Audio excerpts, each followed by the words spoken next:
So we have to incorporate one of the adjustments while preparing consolidated financial statements. அதாவது நம்ம கிட்ட இருக்கக்கூடிய assets and liabilities revalue பண்றாங்க as on the date of acquisition. அப்ப அந்த revaluationனால வரக்கூடிய profits and losses நம்ம எப்படி ஹேண்டில் பண்றோம் அப்படிங்கறத இங்க பார்க்க போறோம். Any profit or loss as on the date of revaluation, you know, means acquisition பண்ணும்போது always treated as capital profit and loss. Capital profit and capital loss. அப்ப capital profit and loss எப்படி handle பண்றீங்களோ அது மாதிரி நீங்க handle பண்ணா போதுமானது. assets and liabilities ரெண்டுக்குமே பொருந்தும்.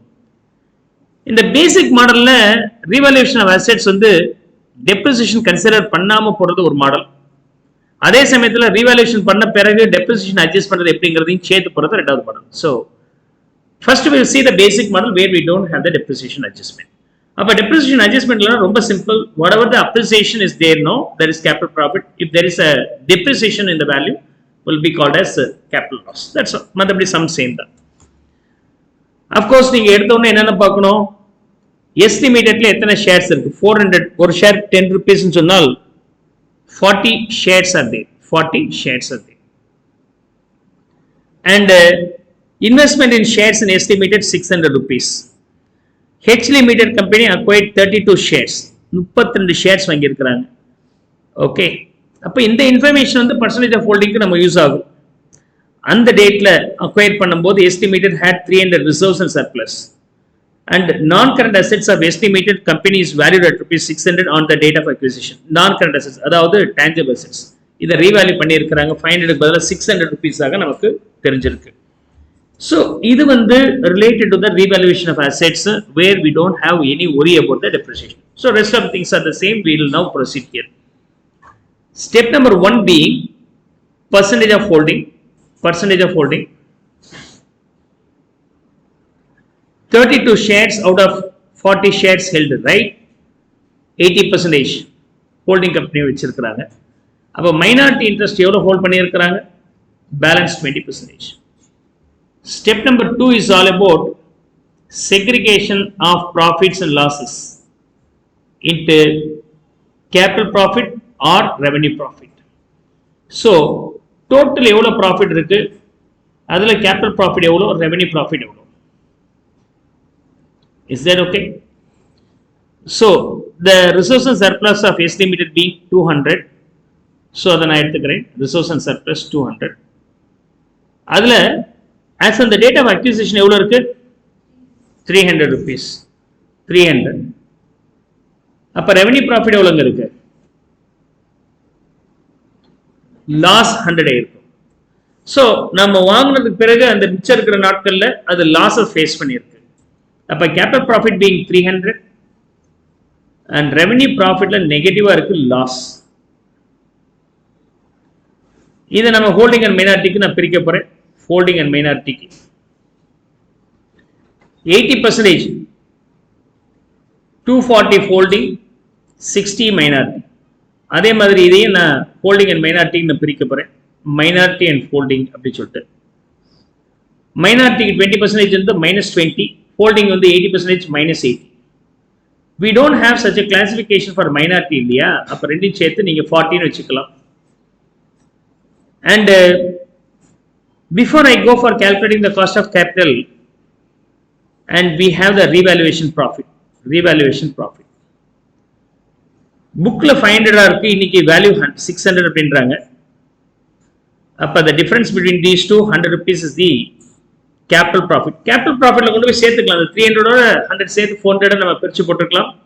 அல்லது இதை தனியா கூட நம்ம பிரிச்சுக்கலாம். holding companyக்கு 80 rupees, minority interestக்கு 20 rupees நம்ம பிரிச்சாச்சு. Then we can proceed for calculating cost of control as well as minority interest. So, cost of control as well as minority interest. Cost of control வரும்போது cost of acquisition of the share எவ்வளோ அப்படி சொன்னாக்க 600 rupees. 600 rupees is the cost of acquisition. 600. எதை எடுத்துக்கிட்டோம்னா அதை tick பண்ணி close பண்ணிடுறேன். Minus net worth. Net worth அப்படிங்கிறது book value the share held. Book value share held வந்து 400 rupees. ஆனால் அதில் இங்கே ஹோல்டிங் கம்பெனி ஹோல்ட் பண்ணது 80% தானே. Okay, so we have to take only 80%.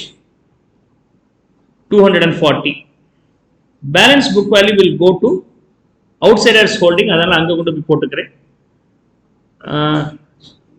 320, sorry, this is 320. Then 80 will go to the minority interest. Capital profit being 240, tick பண்ணியாச்சுன்னா என்னமோ எங்கே வரக்கூடாது, 240. And minority interest today share 60 minus 20, 40. Profit share being 40. And revaluation profit we have, which is 80 for holding company, and minority interest today share 20, revaluation profit. Now if I tally this, total it, the minority interest today value is 140, this being 640 நினைக்கிறேன், right? 640. So 600 நான் கொடுத்திருக்கிறேன், அதோட worth 640 னா I gained 40 rupees named as capital reserve. Capital reserve. இப்போ இதுல எதெல்லாம் tick ஆகாம இருக்கோ அதெல்லாம் நான் போஸ்ட் பண்ணிட்டே வர போறேன், கவனிங்க one after one. First இந்த 80 rupees டிக் ஆகாம இருக்கு, I am going to post this 80. இந்த நான் current liabilities reserves and surplus இருக்குல்ல, இந்த 600 மட்டும் அது தனியா ஒர்க் அவுட் பண்றேன். Okay, reserves and surplus being 600 minus this 80 should be posted here. Okay, resource and surplus from subsidiary company minus 80, and we have the capital reserve should also be included here. Capital reserve, sorry, capital reserve, that value being 40. If you add up all these things, the ultimate value being 560. Am I right? So here this value being 560, refer the note number 1. இந்த மாதிரி note போட்டு நீங்க அங்க இருந்து இங்க கொண்டு வந்து போடலாம். Clear? Then we have this 140 remains unticked. Minority interest should be included before non-current liabilities after shareholders funds. The value being 140. So அப்ப working noteல டிக் ஆகாம ஏதாவது இருக்கானா? இல்ல, எல்லாமே டிக் பண்ணியாச்சு. இங்க வந்தது எங்கேயாவது ஒருத்துக்கு போயிருச்சு. எல்லாமே கேபிட்டல் ரிசர்வ் போட்டாச்சு, மைனாரிட்டி இன்ட்ரெஸ்டும் போட்டாச்சு, மற்றது எல்லாமே லைன் பை லைன் அடிஷன் தான். So equity share capital being 1000, so 400 already taken, so அது இனிமேல் வராது. நான் current liabilities டிவென்ச்சர் 400 rupees remains as it is, there is no any change. Current liabilities holding and subsidiary ரெண்டும் சேர்த்தோம்னா 700 rupees is there, right? And tangible assets 1500 plus 500 2000, and current assets being 400 plus 300 700, then the total being 2700. Similarly here you will be getting the same answer, I think so, right? 2700 எவ்வளவு வருது? assets revaluation பண்ணத நம்ம record பண்ணாம விட்டுட்டோம். Here is இந்த 100 rupees you have to post twice, இல்லையா? Adjustment தானே, asset account debit to holding company to minority interest ரெண்டா பிரியுது. இந்த வேல்யூவை நம்ம இங்க ரெக்கார்ட் பண்ணி இருக்கணும். This 500 becomes 600 now, so that the ultimate value being 2100. Then the total value here being 2800. Of course the balance sheet is now agreed.